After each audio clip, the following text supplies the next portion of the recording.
We cannot stress enough just how important first aid can be out in the bush. We get asked all the time, what happens if we're out bush and someone gets hurt? Well, first and foremost, we're all trained in first aid, but we also carry the right gear. Every four-wheel drive has one of these two kits in the four-wheel drive. Now, why this one right here? Let me show you. It's super compact, so it fits just about anywhere in your four-wheel drive. Let me open it up for you and give you a look. When you open it up, you'll notice it's got all the gear, but more importantly, everything is clearly labelled, unlike your tackle box style first aid kits, so that you can see exactly what you need, which is so helpful in an emergency.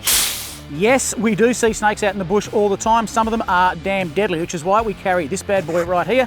It's a full snake bite kit. It's got the splints, the bandages, and the instructions so that you know exactly what to do if you do get bitten by a snake whilst you're out bush. These two come as a bundle together from survivalfirstaidkits.net.au, folks. We cannot stress enough just how important first aid can be out in the bush. Grab yourself these sets, put them in your four-wheel drive. They could just be your best chance of survival.